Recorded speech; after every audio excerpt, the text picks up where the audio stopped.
Welcome student. आज हम बात करते हैं टाइप्स ऑफ स्टेटस, परिस्थिति के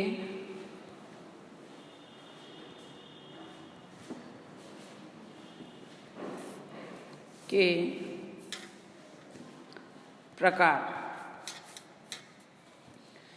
देखिए, जब मैं आपको मीनिंग बता रही थी तब मैंने आपको जिक्र किया था कि परिस्थिति दो प्रकार की होती है। पहली प्रदत्त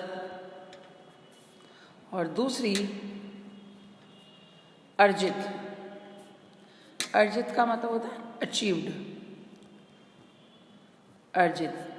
प्रदत्त को हम एस्क्राइब्ड कहते हैं और अर्जित को हम अचीव्ड कहते हैं। जैसा कि शब्द से आपको इंगित होता है प्रदत्त और अर्जित। अर्जित मतलब हमने किसी चीज़ को पाया है अपनी मेहनत से, और प्रदत्त मीन्स जो हमें स्वतः मिल गया बिना किसी एफर्ट के, जैसे यह हमारा कोई कंट्रीब्यूशन नहीं रहा। प्रदत्त परिस्थिति को आरोपित परिस्थिति भी कहते हैं। आरोपित मतलब आपको दिया गया है।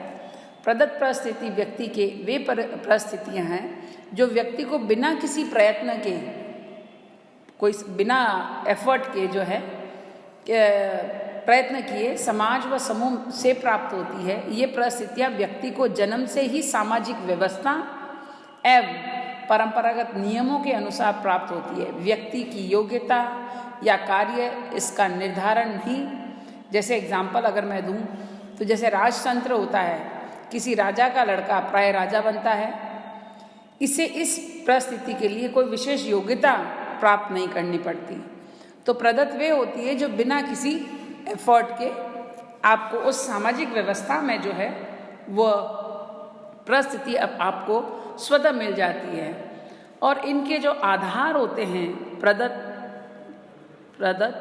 परिस्थिति के जो आधार है वे है, सबसे पहला अगर हम बात करते हैं लिंग, जिसको हम कहते हैं सेक्स। सभी मानव समाज में प्राय लिंग के आधार पर परिस्थितियों का विभाजन होता है। लिंग एक जैविक तथ्य है तथा जन्म के समय ही शारीरिक लक्षणों के आधार पर बालक के लिंग का निर्धारण हो जाता है। समाज सबसे सरल रूप में और निश्चयात्मक ढंग से यौनिक विभिन्नताओं के आधार पर स्त्री पुरुष को एक दूसरे के पूरक परिस्थिति प्रदान कर देता है। शिशु की ट्रेनिंग भी लिंग के आधार पर प्रारंभ होती है। यदि हम स्पेशली भारतीय समाज में लड़के का पद लड़की की अपेक्षा ऊंचा होता है। अब आज के बात अलग है कि ऐसा कोई लिंग के आधार पर आपको ऊंचा या निम्न स्थिति या परिस्थिति की कोई बात नहीं है, दोनों ही जो है समान है। लड़कों को जीविकोपार्जन और सुरक्षा के भारी कामों के लिए तैयार किया जाता है, जबकि लड़की को कोमल ग्रस्त में बालकों के प्रजनन और लालन पालन के दायित्व के लिए तैयार किया जाता है। नर और नारी तो जैविक तथ्य है, परंतु पुत्र और पुत्री, पति और पत्नी सामाजिक तथ्य है, और इनसे संबंधित परिस्थितियों का स्वरूप भी प्रत्येक समाज में भिन्न भिन्न है और उनके अनुसार उसे व्यवहार की प्रत्याशाओं भी अलग अलग है। मातृसत्तात्मक मातृवंशीय परिवारों में स्त्री को पुरुष की अपेक्षा ऊंचा स्थान दिया जाता है। फिर हम बात करते हैं आयु, एज। लिंग की भांति आयु भी एक निश्चित और शारीरिक तथ्य है। यौन और आयु के मध्य अंतर है यह है कि लिंग जीवन पर्यंत बदलता नहीं, पर आयु प्रति क्षण बदलती रहती है। इसलिए आयु के आधार पर प्रदत्त परिस्थितियां भी समय समय पर बदलती रहती है। प्रत्येक समाज में जनसंख्या को आयु के आधार पर विभाजित करके उन्हें विशेष परिस्थिति प्रदान करने का चलन है। भारतीय समाज में आयु का बड़ा मान है। सफ़ेद बाल परिपक्व अनुभव का प्रतीक माने जाते हैं। प्राय आयु का विभाजन शिशुत्व, बालपन, किशोरावस्था, यौवन, प्रौढ़ता और वृद्धता से किया जाता है। प्राचीन भारत में भारतीय समाज में आयु के आधार पर संपूर्ण जीवन को 25-25 जैसे ब्रह्मचर्य आश्रम, गृहस्थ आश्रम, वानप्रस्थ आश्रम और संन्यास आश्रम में बिताने की व्यवस्था है।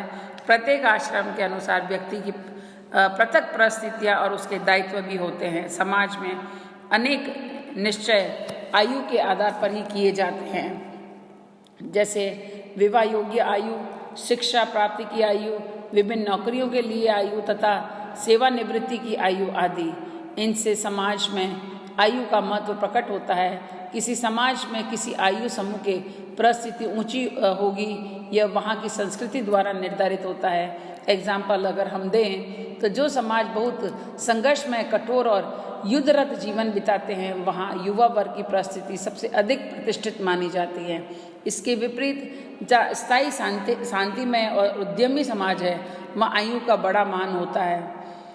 एस्किमोज पहली श्रेणी के समाज में आएंगे, जहाँ वृद्ध व्यक्ति एक भार समझा जाता है और उनकी हत्या तक कर दी जाती है, जबकि दूसरी श्रेणी में भारत एक ऐसा समाज है जहाँ वृद्ध पूजनीय या पूजा के योग्य होते हैं।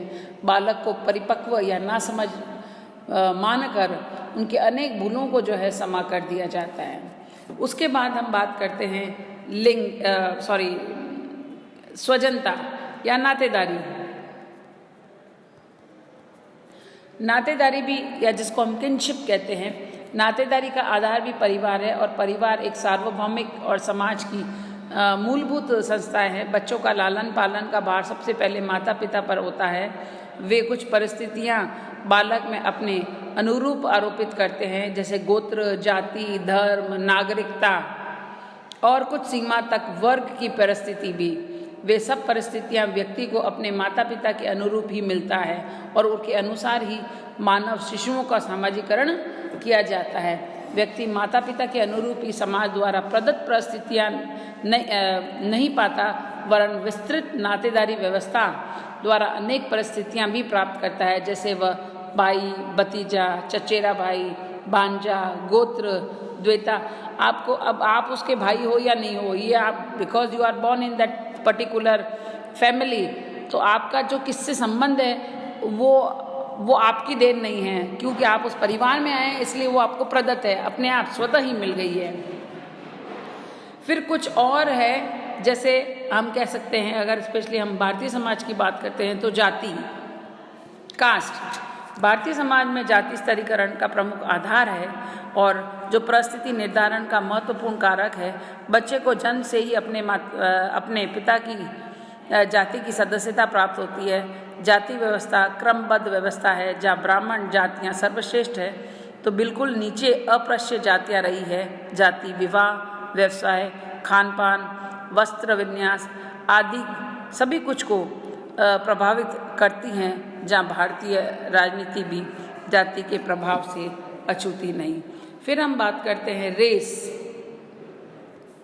प्रजाति। शरीर के अंग, रूप और बनावट के आधार पर मानव का विभाजन प्रजातियों में किया जाता है। सिर की बनावट, नासिक की बनावट, आंखों का रंग, ढांचा, वर्ण आदि के आधार पर विश्व की जनसंख्या प्रमुख 3 प्रजातियों में विभाजित है। श्वेत, काकशायर और पीत मंगोलाइड या शाम निग्रोइड में विभक्त है। स्पष्टतः अगर हम बात करें तो प्रजाति एक जैविक अवधारणा है। उसके बाद हम देखते हैं लेजिटिमेसी, या जिसको हम कहते हैं वैधता।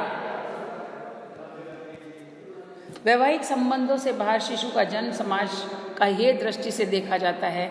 ऐसी अवैध संतान जन्म से ही हीनता, सामाजिक परिस्थिति का धारक बन जाती है। कहीं उसे बहुत सारी नाजायज़ औलाद या बड़े एक तरह से हम ये कहते हैं अशोभनीय शब्दों का प्रयोग किया जाता है। पिता की संपत्ति के मामले में भी उनके अधिकार भिन्न होते हैं। फिर गोद लेना, जिसको हम बोले गोद लेना।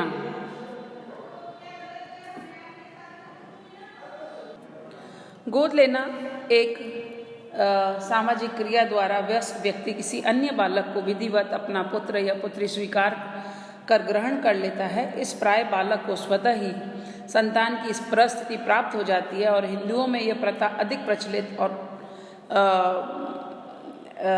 जनरली जो है, हमने कई बार इतिहास में हमें उदाहरण देखने को मिलता है कि अगर राजा के पुत्र नहीं होता है तो वो अपने दत्तक पुत्र को जो है अपना शासन जो है सौंपता है। फिर हम बात करते हैं कुछ अन्य परिस्थितियां भी हैं कि जैसे विवाह विच्छेद, माता पिता की मृत्यु हो जाना, तो वो बच्चा अनाथ हो जाता है ना। उसमें उसकी कोई उसने ये अनाथ बालक की एक परिस्थिति है, उसने खुद ने नहीं चुनी है, उसके खुद के कोई प्रयास नहीं है, उसको स्वतः मिल गई है। विवाह विच्छेद होना या जुड़वा बच्चों का जन्म लेना, परिवार में कुल बच्चों की संख्या आदि विशिष्ट सामाजिक परिस्थितियाँ जो बच्चों की परिस्थिति निर्धारण में महत्वपूर्ण प्रभाव डालती है। जैसे हिंदुओं में पिता की मृत्यु के बाद बड़े लड़के को पगड़ी की रस्म होती है, वह परिवार का मुख्य माना जाता है। और ऐसे ही कुछ समाजों में जुड़वा बच्चे अभिशाप के सूचक होते हैं और वहाँ यहाँ तक की होते हैं कि वे मार भी डाले जाते हैं। कल हम बात करेंगे दूसरी परिस्थिति जिसको हम अर्जित परिस्थिति कहते हैं, अचीव्ड स्टेटस।